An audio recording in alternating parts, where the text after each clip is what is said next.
7 a.m. in New Delhi, and like 10 million domestic workers across India, Helen Soren is starting her day.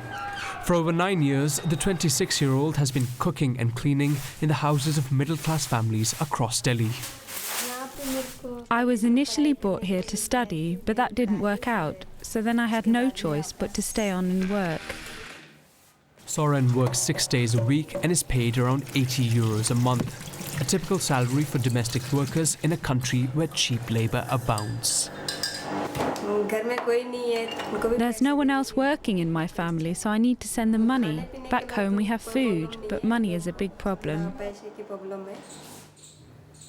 Maids like Helen have been an essential but ignored part of India's informal economy.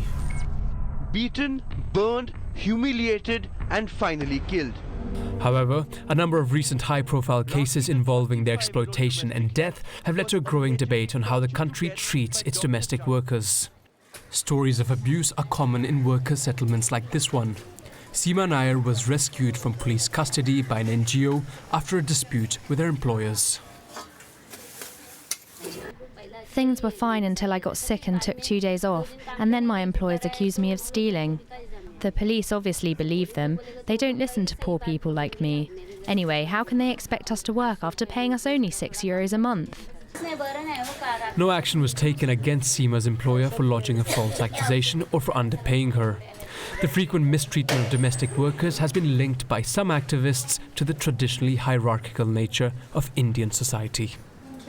So what happens is that most of these people who come to work are coming from not only poor families but also lower caste. So that's also one of the reasons where the people who employ them are exploit them. It's also feudal mindset where the worker is not respected at all. Efforts are now underway to unionize India's domestic workers.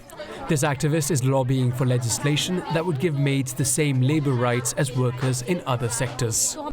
We're here to discuss your problems, if you're getting days off or being underpaid.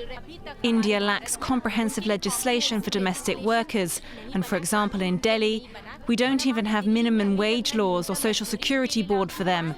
We're asking for social security, like health insurance and pensions for these workers. Until there's a law, who will ensure their rights?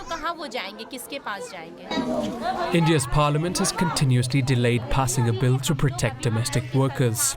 It did, however, include them in legislation last year prohibiting sexual harassment at the workplace.